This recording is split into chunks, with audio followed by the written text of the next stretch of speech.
It's Victory Monday as the Jaguars whip up on the rival Tennessee Titans. Who showed up and what it means moving forward, I'll tell you today on Locked On Jaguars. You are Locked On Jaguars, your daily Jacksonville Jaguars podcast, part of the Locked On Podcast Network, your team every day.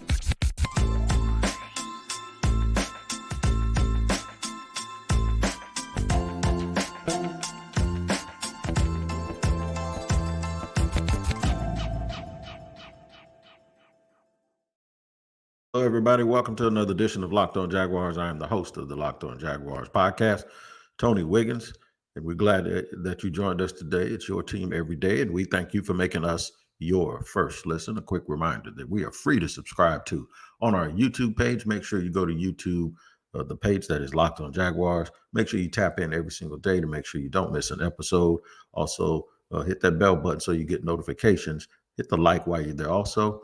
And then if you're riding in your car, sitting at your desk, and you're supposed to be working and you got your earbuds in, make sure wherever you listen to that podcast at, you listen in every single day so you don't miss an episode. LinkedIn Jobs helps you find the qualified candidates you want to talk to faster. Post your job for free at linkedin.com/lockedonnfl. That's linkedin.com/lockedonnfl to post your job for free. Terms and conditions apply. We'd also like to say hello and good morning to the everydayers of the Locked On Jaguars podcast. Without you, there's no us. So we appreciate you. If you're not an everydayer, you can be. All you got to do is just listen every day. All right, Victory Monday as the Jags beat the Titans. That's what we're going to go over in segment one. Segment two, Calvin Ridley steps up hugely. Is hugely a word? It is today. And then Trevor Lawrence, calm and cool under pressure, and it looks like he's getting a little bit healthy. But overall, just going back to the top, a very dominant performance by your Jacksonville Jaguars. The game was never, ever in doubt from the very, very beginning. And it was probably the team's cleanest performance of the year. And I know you have to take that with a little bit of a grain of salt because, quite honestly, the team that they were playing isn't very good. But it was still a chance for the Jaguars to go out and be dominant, to be clean, for the offensive line to play with a lot of cohesion, for the defense to continue to do the things that it was going to do. By the way, Will Levis has a quarterback rating of like 145 point something. That shows you that stats don't tell you the whole truth because the Jaguars defense was super, super dominant yesterday. Beat up on the Tennessee offensive line, didn't allow the Tennessee offensive line to get going. So basically, the Jaguars did what they were supposed to do, which is not an indictment on them because that's what good teams do. You go out and you establish your dominance. You put the game away. You don't take anything for granted. You get it going, and they got it going yesterday. Calvin Ridley had 7 catches for 103 yards, 2 touchdowns. Zay Jones came back. And some people would draw the correlation to, well, there you go. Zay Jones came back. Calvin Ridley had a good game. Calvin Ridley's stats are off the charts with Zay Jones in the lineup in like 3 or 4 games. And then when he's not in the lineup, it's incredibly off. So Zay Jones, man, who knew that Zay Jones was the elixir for whatever was ailing the Jaguars passing game? Trevor Lawrence also looked like the Trevor Lawrence that we all really, really adore, if that's the correct word to use. Can I use adore when I'm talking about a football player? But he was very, very efficient yesterday. So we'll make sure that we get to him as well. But anytime the Jaguars, whether they're favorites or not, can beat up on the Tennessee Titans and embarrass them, it's a good thing. Can we go ahead and just say now? Can we go ahead and just say now that this is a one-sided rivalry here? That the Titans, that the way we knew them, like it's over. We could say that, right? They're the worst team in the division. And I like their coach. I think their coach is fantastic. But can you bask in the fact that the Titans, I saw this morning that Tyler Rowland, the Tic Tac Titans of Locked On Titans, thinks that if Tennessee loses this week, that they're going to fire Mike Vrabel. That's like unthinkable, right? But ain't nobody in Jacksonville going to cry because nobody likes Tennessee, right? Nobody likes Tennessee. But they do have a new GM, and Rand Carthon, they're not obligated and sometimes in those situations, I ain't gonna spend all day talking about them, but sometimes in those situations, what happens is a dude is just not a good fit, or sometimes the message has just gotten stale, and it's just time to do, something else, right? Um, Quick notes from yesterday: the Jags had 389 total yards, the Titans had 235. Passing yards 261 to 143, running yards 128 to 92. Uh, the Jaguars actually just did every single thing better. Time of possession 36 minutes to 23 minutes. That is an absolute no turnovers to 2 turnovers. The Jags only penalized 4 times. The Titans penalized 7. It's just every single aspect of the football game the Jacksonville Jaguars dominated. And you expected them to do that because they're just not a good team. So moving forward, here's what's set up. They go to Houston 2 days after Thanksgiving, right? A few days after Thanksgiving, and they play at Houston in a huge game.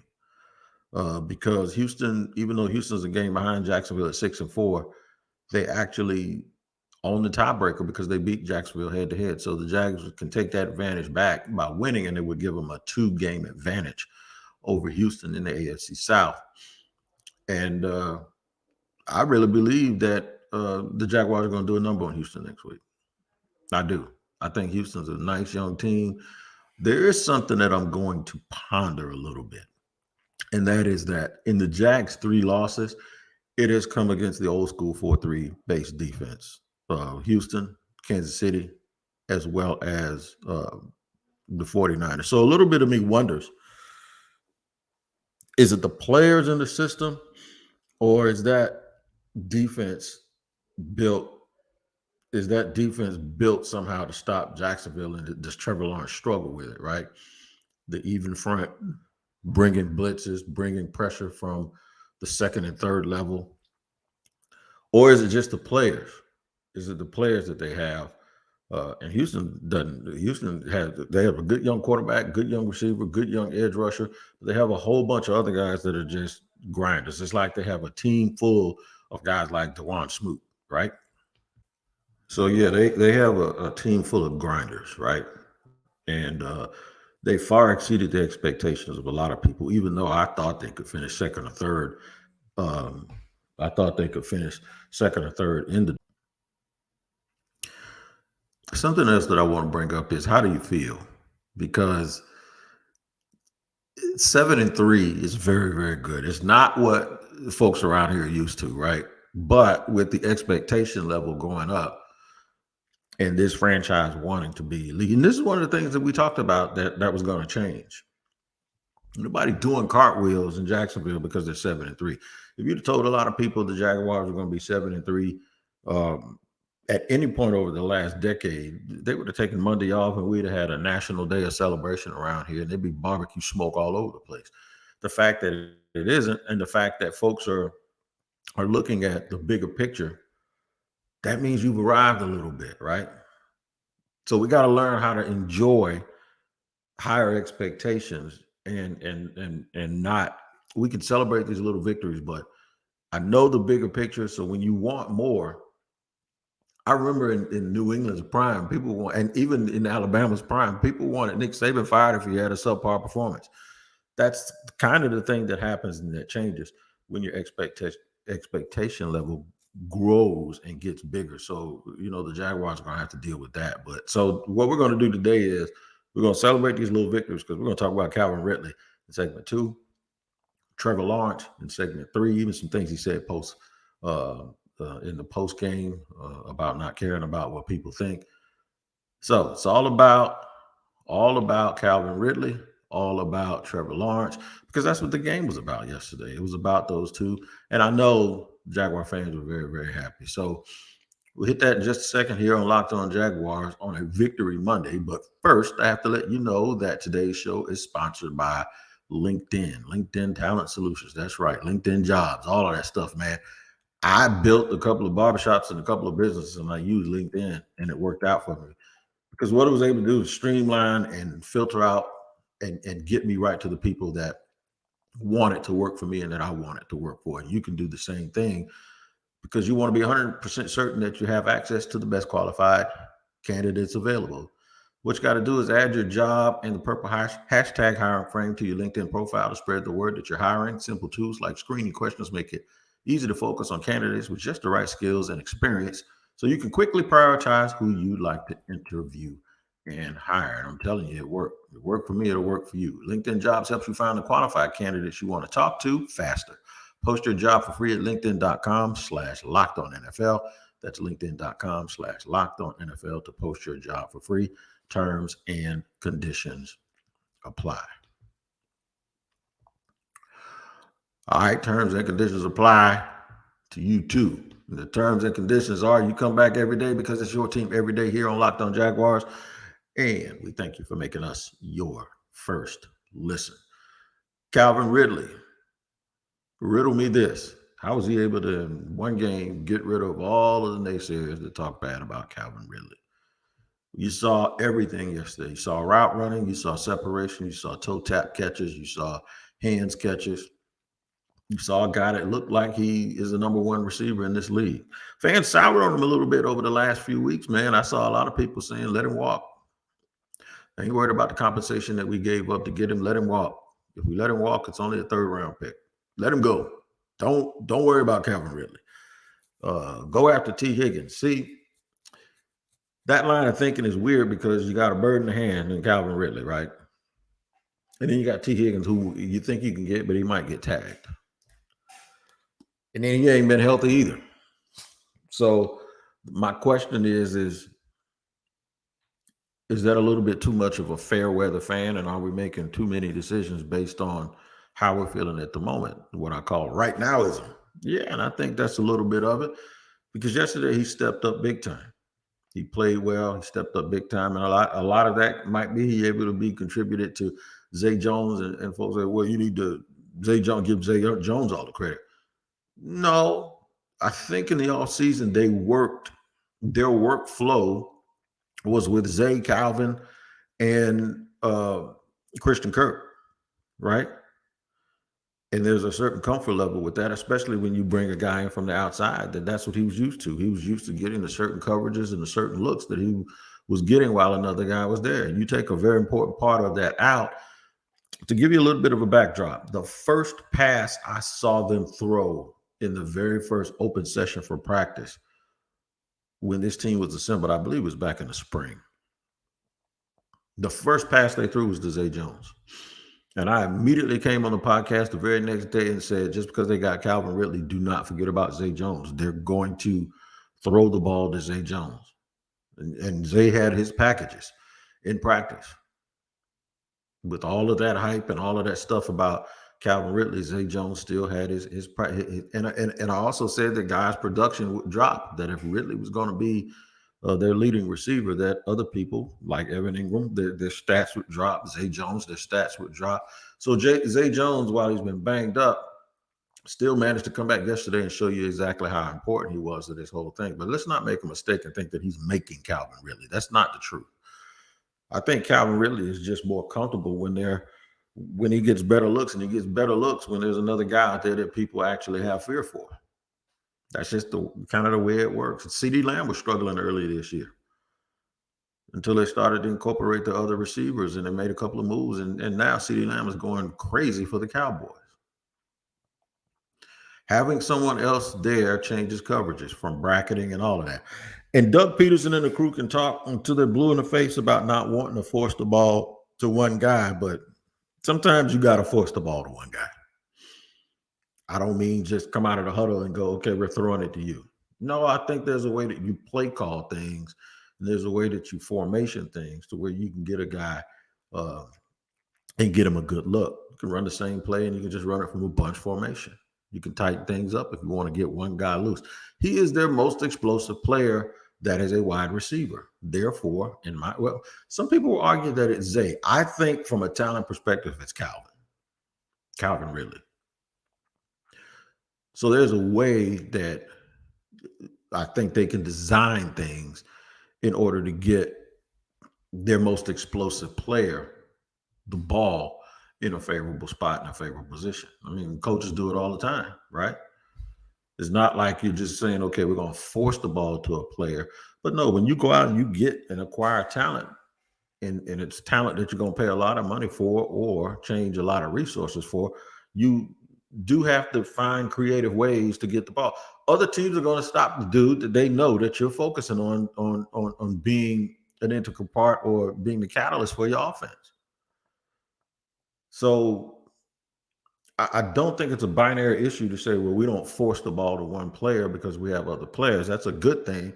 But it's also possible that you can feel that way, but then you can still design things in your game plan when you know that they're going to bracket coverage your best player. And it's not like, okay, well, somebody else has to make a play. That too. But you also want to get the hand in the ball of the person that is more likely to make a play. And that is your most talented player. And you have to find out and figure out a way to do it. You know, you just can't concede, I believe, that, okay, just because teams line up a certain way and want to take a guy away, that you're just going to concede, okay, that's gone. We got to go to our next. And that's exactly what they want you to do. They want you to depend on a lesser talent. They want you to throw the ball to guys that might drop it. I love Jamal Agnew just as much as anybody else. I think what he does in the kick game is great. And I know he's banged up right now, but teams, I think, want you to get the ball to Jamal Agnew because he has a propensity to put the ball on the floor or on the ground. And I think being cognizant of that and understanding that means that if we're going to take a chance with anything, we're going to take a chance with Calvin Ridley, our best player. So whatever they did yesterday, I'll chalk up that a lot of things that they probably got away with yesterday was because the Titans are bad, not very good, didn't stand a chance. But I do believe some of it is the fact that the Jaguars heard all of the noise. They heard the whispering. They heard all the stuff everybody said, including me, that they can't win the championship. Not saying that they heard each and every one of them, but they understand the temperature. Speaking of people that said that they didn't hear anything, segment 3, we'll talk about Trevor Lawrence, how he was calm and cool and collected, not only on the field, but off the field. And I think it tells you a little bit about his approach. And I think it tells you a little bit about who he is. There's something that he can do this week too, man. He can separate. He can separate himself and say, no, not ready. You're not ready yet, CJ Stroud. Tell you what, Locked On has launched the first ever national sports 24/7 streaming channel on YouTube. Locked On Sports Today is here for you 24/7, covering the top sports stories of the day with the local experts of Locked On, plus our national shows covering every league. Go to Locked On Sports Today on YouTube and subscribe to the first ever national sports 24/7 streaming channel. Let's talk Trevor Lawrence. I want to holler at you about Trevor Lawrence here in segment 3, and we'll do that in just a second here on Locked On Jaguars. All right, DoorDash. Why am I telling you about DoorDash again? Because I'm trying to help you get the quality service that you need in order to have your food delivered, not only from restaurants, but grocery stores. If you move to a new neighborhood like me, you know that it could be a challenge of finding places that even have you on their radar. It's not a problem with DoorDash.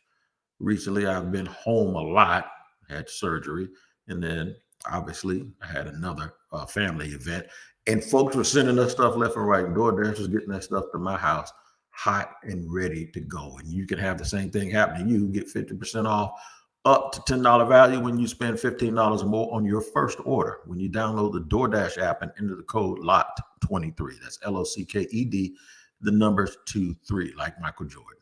Subject to change. I'll tell you again, get 50% off up to $10 value when you spend $15 or more on your first order when you download the DoorDash app and enter the code LOCKED23, LOCKED 23. Subject to change. Terms apply. Running it down here on Locked On Jaguars, making sure that, you realize that it's your team every day. And we thank you for making us your first listen. QB1 played well yesterday. A lot of talk here on Victory Monday about everything that went right and went correct. It wasn't a surprise yesterday. Like, there wasn't this celebratory feeling outside of the fact that the good guys gave you something to feel good about. But there wasn't this overly happy and jovial win. This is because the Jaguars expected to win. But there were things that you wanted to see. And one of them is what we talked about in segment 2 with Calvin Ridley. The other thing that you wanted to see as a Jaguar fan is you wanted to see Trevor Lawrence come out and look like Trevor Lawrence. A little bit more mobility with his legs. Lateral movement was really good. Pocket presence was great, even scramble. Trevor Lawrence ran for 2 touchdowns and scored and threw 2 touchdowns. Very, very efficient game offensively. Did what he was supposed to do and got the win for the Jacksonville Jaguars. I mean, just an all-around great game. 24 out of 32 passing for 262 yards and 2 tutties. Extremely efficient. Offensive line did well. Travis Etienne had 52 yards rushing on 14 carries. Tank Bigsby, these people are going to wear Tank Bigsby out, man. 9 carries, 21 yards. Looked like he got into a little bit of listen here, young fella, you need to play better with Dewey Wingard on the sidelines. I have to get to the bottom of that a little bit. But Dearness Johnson. So they attempted, you got the 5 runs by Trevor Lawrence. Most of them probably weren't designed, but they had the 1 18-yard run from Calvin Ridley. And 30 carries between the 3 running backs, which is something I think they have to do. You have to keep people honest even when you're not busting off those long runs. It's still a good job to keep people honest. And it also helps you get that time of possession where you control games. And the only way you're able to do that effectively is to do what the Jaguars did, and that is with time of possession and also the third down conversions. They were able to get ahead of the sticks and not get too far behind on the sticks. And Trevor Lawrence was very, very efficient, a very workmanlike, very clean game. Now, it's not the type of game that's going to change the naysayers. If there are naysayers or guys that don't believe in Trevor Lawrence, they're still not going to believe in him, or they're not going to use this game as something to change their mind about him. But I like what I heard from Trevor when they asked him about this for the second week in a row, this narrative about making him go through his reads. And it came out this week that when Nick Bosa said it, I kind of felt like it was, well, he's not going to have time to go through his progressions because we're going to be on his, you know what. When Arden said it, I sort of got the same feeling, although I thought when Arden said it, it had a little mayonnaise on it. No pun intended, Titans fans, but a lot of people don't like mayonnaise, right, around here. Well, it did. It had a little edge to it, right? And it wasn't more or less about the progression as much as it was about, well, it seems like he gets nervous a little bit when his first option in there type thing. So Trevor took a little drink like I'm about to. He said, who said that? Arden? Well, that's my teammate, former teammate. I like, friend. But I ain't worried about what nobody say about me. I don't care. I'm paraphrasing now, but I don't care what nobody said about me. I don't care what nobody says about us. And he shouldn't. But I'm going to tell you, he knew. He definitely knew. The thing about a guy like Trevor is I believe the outside stuff doesn't, while it might motivate him a little bit, I don't think it's the reason why he does have games like yesterday where he makes these comebacks. I think Trevor Lawrence is just self-motivated and self-driven. There's nobody harder on Trevor Lawrence than Trevor Lawrence. Not Doug Peterson, not the fans, not himself. I really do think he has a competitive streak inside of him and he wants to do what's best. I think sometimes that competitive streak gets in his way a little bit. Yeah, I'll say that. But I don't think he ever runs from anything. I think what it is sometimes he goes above and beyond to try to overcompensate when they're losing and when things aren't going well. And then they start to steamroll. And when they steamroll, they get worse. I don't think it's fear. I don't think it's lack of preparation. Whenever he doesn't play well, I think it's because he's pressing and he wants to get things done. But yesterday, cool and calm. A game like yesterday, even though it was against an opponent that was outmatched, can go a long, long way for the rest of the season, in my opinion, with helping Trevor Lawrence. He's going to be under more duress when they play some of these games down the stretch against these really, really good defenses. He's going to be, when they get into the playoffs. You notice I said when, not if. When they get into the playoffs as the winner of the AFC South. Notice I did not say if they win the AFC South. I said as winners of the AFC South. What's going to happen is it's going to ratchet up a little bit, but he's going to have to hold on to a little bit of that calm and cool that he had yesterday and not press, trust his teammates. At some point, trust that offensive line that they're going to hold those blocks a little bit longer, trust the coaching staff that they're going to scheme some things up, and really, really use that running game. Use the running game. Get first downs. The touchdowns will come if you get first downs. Improve red zone efficiency. Get everybody back on the field. Zay Jones, everyone. Evan Ingram was all smiles yesterday, even though he wasn't very busy at all. But he was definitely all smiles yesterday in the locker room because I think Evan Ingram understands that, hey, everybody can't. Matter of fact, he didn't catch a pass. Did he? Yeah, he did. He caught four for 29 yards, 7 yards a catch. These guys just want to win games, man. Luke Farrell had a couple of catches. Zay Jones had 4 for 20. Etienne only had 3 catches for 7 yards. Dearness Johnson had a 34-yarder. Christian Kirk, 3 catches for 48 yards. The big guy, the big game was held by Calvin Ridley. So Trevor was plenty cool yesterday. And maybe this is a little bit of a blueprint game for him to get back on track and know exactly what it is he has to do. I want to remind you again that Locked On has launched the first ever national sports 24/7 streaming channel on YouTube. Locked On Sports Today is here for you 24/7, covering the top sports stories of the day with the local experts of Locked On, plus our national shows covering every angle. Go to Locked On Sports Today on YouTube and subscribe to the first ever national sports 24/7 streaming channel. All right, we'll be back tomorrow with another show here on Locked On Jaguars. We'll start looking ahead to the game against the Houston Texans, which nobody thought would turn out to be a big game. It's going to come right after Turkey Day. I think y'all will probably still be eating leftover turkey sandwiches on Sunday. I want to know what the rules are. Y'all hit me up and tell you, what day do you get rid of your leftovers? What day do you get rid of your leftovers? If you do most of the cooking on Wednesday, I would think Saturday is the last day.